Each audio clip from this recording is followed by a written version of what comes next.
अंग के लिए एक व्यक्ति को त्यागना पड़े तो त्याग दो। हम अपने शरीर से बड़ा प्रेम करते हैं, लेकिन अगर एक अंग में कुछ बीमारी आ जाए और डॉक्टर कहे कि इस उंगली में बीमारी, इसको काट कर फेंक दो, नहीं बीमारी पूरे हाथ में फैल जाएगी, तो आप उस उंगली को काट दोगे, क्योंकि शरीर बचाना है।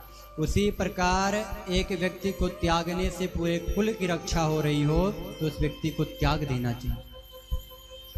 और यह दुर्योधन आपके घर में वही व्यक्ति है जिसका त्याग आपको सुनिश्चित करना चाहिए।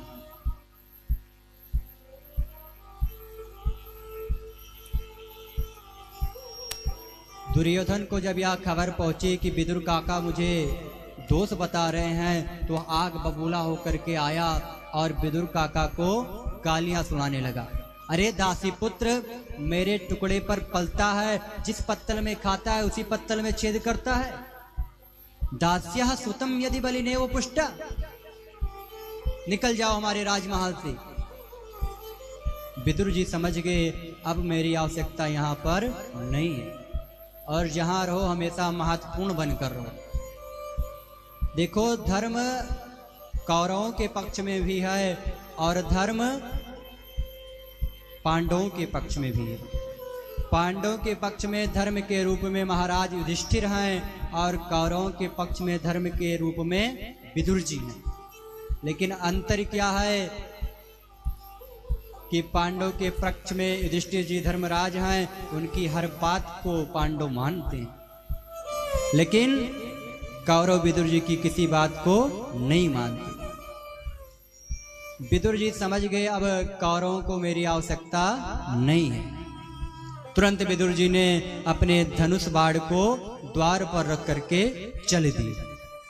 स्वयं धनुर्द्वार निधाय मायम, अपने धनुष बाण को द्वार पर रख दिया कि दुर्योधन, ये मत सोचना कि मैं कौरवों का सभा छोड़कर जा रहा हूं तो पांडवों से मिल जाऊंगा। अब मैं छोड़ करके सब जा रहा हूं तीर्थाटन करने के लिए। विदुर जी चल दिए, और जिस समय विदुर जी चले उस समय आचार्य सुखदेव जी महाराज लिखते हैं, सा निर्गतः कौरव पुण्य लब्धौ। आज साक्षात विदुर जी के रूप में कौरवों का जो पुण्य था ना, वो जा रहा है। गोस्वामी बाबा तुलसीदास जी लिखते हैं, रामचरितमानस में वर्णन आता है, जब रावण ने विभीषण जी का त्याग किया, विभीषण जी ने खूब समझाया रावण को, लेकिन रावण माना नहीं।